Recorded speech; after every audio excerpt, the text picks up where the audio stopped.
I thought it was only appropriate that we gave out the Heisman Trophy this past weekend, and Josh Allen had his Heisman moment for the MVP of the NFL. We'll get to both of those coming up in a moment. 877-3DP-SHOW, email address dp@danpatrick.com. Twitter handle at DP Show, play of the day, stat of the day, poll question, all of that forthcoming. We've got football coming up tonight. It'll be the Bears and the Vikings. The Bears are getting 7 against the Vikings. The Falcons are giving 5.5 to the pesky Raiders. Speaking of the MVP race, I think it's over. I think it's been over for a while. We were trying to make it a race. It's Josh Allen, followed by Lamar Jackson. Josh Allen, a prohibitive favorite, according to DraftKings. Then it's Lamar Jackson, Saquon Barkley, and Jared Goff. Seton, what's the poll question that we have today before we start to dive into who's joining us on the program? Well, why don't we start with who had the worst weekend? Ooh, we're going negative. Sure. Okay. Why not? Right out of the gate. All right. That's the best. How about Army football? That's not great. Well, they were favored by 6.5. But Navy was a whole lot better than Army over the weekend. Gary Danielson was on the call for CBS. Gary, who had a great game.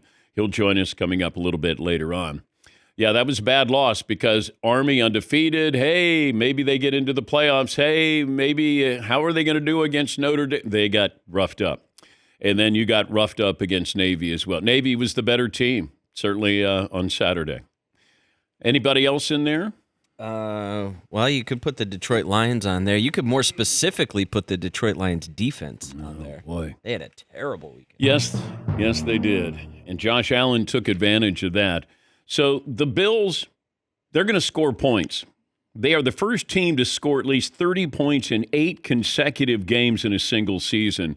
Last time that happened, the 2013 Broncos. Woo! Ow! Stat of the day! Stat of the day! Stat of the day! Stat of the day! This is the stat of the day! Brought to you by Panini America, the official trading cards of the program. Here's my concern with the Buffalo Bills. If you somehow have a subpar Josh Allen performance in the playoffs, given the fact that that defense is not great, they put up points on offense, the defense just kind of hangs on for the ride, kind of like what you have in Detroit. But Josh Allen's going to be your MVP, and he's doing things that haven't been done in a long, long, long time. How about this? The only quarterback in the last 50 years to have 3 straight games, he wasn't sacked, no fumbles, no interceptions, no negative plays from scrimmage. And that's why Dan Campbell went for the onside kick. Now, this is how it sounded yesterday on the Bills radio network. Bates kicks it, and it bounces, takes the high hop, and it's covered by Hollins. He's going the other way, 15, 10, and he's upended at the 6-yard line. Oh, I thought the barefoot wonder was going to get to the end zone. Tripped up at the 4 as the onside kick goes horribly wrong for the Lions. Okay, there's 12 minutes to go. They're down 10. Dan Campbell realizes we're not stopping Josh Allen. Now, the problem that I have with the onside kick is if you're going to do it at 12 minutes to go or, any time after like 5 minutes in a game, you should be able to surprise the opposition. If it's the final minute, then you can let them know you're going to have an onside kick. If you said that you were going to have an onside kick in that moment and you didn't have to tell the Buffalo Bills, then I understand the logic with Detroit because they wouldn't have, you're not expecting an onside kick with 12 minutes to go and the team is down by 10. That's the problem with the rule. Hey, we would normally be surprising you, surprise, but we can't surprise you. We're going to surprise you. We're going to tell you it's like when you tell somebody there's a surprise party for them and then they have to go in and act surprised. So they basically just said to the Buffalo Bills, hey, surprise, we're going to have an onside kick with 12 minutes to go. You got to fix that. Like there has to be, I'm okay with the kickoff. Like I'm not thrilled about it, but we've seen some returns. There's some movement. There's some strategy there. But with the onside kick, and I know they're worried about these collisions. I get it. There's going to be collisions. I mean, there is collateral damage. It's football. But when I announce that it's going to happen, You can still have collisions. So why not make it a surprise? Okay? Hey, 12 minutes to go. They've never attempt an onside kick.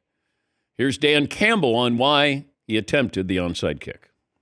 I thought we'd get the possession. I thought we were going to get that ball. It's one of Bates' best kicks that I've seen him have. That was a big kicker at the end. That thing took a good jump on us, and Hollis made a heck of a play on it. And, obviously now sitting here hindsight after them taking it down to the 3-yard line, yeah, I wish I wouldn't have done that, but it is what it is. Is that the best compliment you can give Josh Allen? So when somebody says, hey, why does Josh Allen deserve the MVP? 12 minutes to go, you're down 10 at home. You're the Lions, one of the highest scoring offenses, and you decide an onside kick because you can't stop Josh Allen. And that's the truth. That's what happened yesterday. All right, Seton. So who else do we have in there? Yes. Is that because Josh Allen is so good or your defense is so bad? I think it's a combination. Yeah. I mean, the injuries have decimated the Detroit Lions. Josh Allen has been spectacular, but he's been taking care of the ball. I mean, it's really simple because you look at that offense, and if I said, okay, tell me all the great names on that offense. Exactly. They're not great names. They're good. They're not great. He's great. And he's finally put it together where this is what people thought the last couple of years, where they're like, hey, Josh Allen MVP. Josh Allen MVP. Kept trying to shove it down our throats. Don't need to this year. They came into the season as an underdog. I mean, that's a big-time win. And I know Detroit's depleted. Buffalo's defense was depleted to start the year. And then you get rid of Stephon Diggs, and we're wondering, Josh Allen has no weapons. They can run the ball. And certainly what he does when he has it in his hands, I mean, and you don't hear any drama. It's just they're playing football. In Detroit, I mean, Jared Goff has had one of those statistical anomalies where you throw 5 interceptions and win, you throw 5 touchdowns and you lose. I don't know if that's ever happened in the history of the game that a quarterback has had that in one season. But for Jared Goff, they put up numbers. It's a fun team. If you said that's our Super Bowl, I think everybody would say, well, Kansas City fans wouldn't. And we have the yearly Patrick Mahomes ankle injury. It just, it has to happen because he's got to battle through something and then he'll win another Super Bowl. It's like, when is Patrick Mahomes going to have his ankle injury? Yeah, he just had it. Yes, Marvin. We're on year 2 of, the Chiefs are down. The Bills, the Ravens, they have to win it this year. We're going to go on maybe 4 straight years of the Chiefs being down and being beatable and then winning a Super Bowl still. Yeah, this is where you're going to look back, and if you don't capitalize this year in the AFC and knock them out, when are you going to knock them out? Yeah, Seton. I think it's actually too late. You already were supposed to knock the Chiefs out. You were supposed to take care of this in the first 8 weeks of the season, and nobody did. And now, to me, it almost feels like too late. Like they're just rolling. I get the ankle injury. I get all that. But it's like that train has left the station. They're already rolling downhill. And, Mahomes is day-to-day, but you want to keep that home field advantage. And the Chiefs probably thought, you know what, Buffalo will get knocked off here, give us a little bit more of a cushion here. You want to have that home field advantage. You're Kansas City. Yeah, Paulie. Yeah, I just checked. Seton's right. If the Chiefs didn't make the playoffs, there's no way they could win the Super Bowl. So he's correct on that one. Yep. Okay. That was your chance. Yep. Okay. Was getting rid of them early. Yes, Todd. And several teams lost close games to them. They lose 1 or 2 of those games. You're opening the door for the Bills to have home field throughout the playoffs, and then it becomes more likely maybe the Bills go to the Super Bowl. 877-3DP show, operator standing by. Actually, Tyler is sitting by, and he'll take your phone calls. Any other candidates who had a bad weekend, Seton? Oh, of course, there's a million. How about the Steelers? Steelers didn't have a great weekend. When the Eagles held the ball for 11 minutes to close out the game, that's almost like if you're watching Army play football or Navy, and they're going to eat up the clock for 8 minutes. That just decimates you. I mean, I thought the Eagles would win. I'm always curious, can they win without any drama? And it felt like things are better-ish there with Philadelphia. I just didn't understand when Jalen Hurts goes to the press conference, and before they start the press conference, he's saying basically, so is that what you guys were looking for? Huh? Yeah, it's not us. We didn't start the controversy in Philadelphia, Jalen. You and your teammates did. And yes, is it asking too much for a guy making $50 million to have a couple of touchdown passes and maybe a touchdown run? I guess, because he's asking the media, is that what you wanted? This isn't about the media. It's about you and your teammates. Yes, Seton. The last drive of that game, the Eagles took over on their own 3-yard line with 10 minutes and 29 seconds to go in the fourth quarter. Yeah. And took up all to like 10 minutes and 29 seconds, basically. Crazy. That's crazy. Yeah. That's crazy. There were a couple other teams that did not have a good weekend. The Chargers. Chargers did not have a good weekend. You got the number one scoring defense. Tampa goes cross country and roughs you up. That was a big surprise there. Tampa's one of those teams, just like the Rams, you don't want to face them in the playoffs. Now, the Rams got to get in, but it feels like, Tampa, Baker Mayfield's done a great job. Mike Evans coming back certainly helps. They got a running game. They got, their season. They were a playoff team last year, but that one surprised me, that they made it look easy. Well, Chargers were up, and then all of a sudden Tampa came back, and I'm thinking, wow, Tampa, little statement game there. Anybody else to put on the list, Seton, since we're skewing negative first hour? Well, let's see. Right now we've got Army football, the Detroit Lions. Do we want to say defense or just as a team?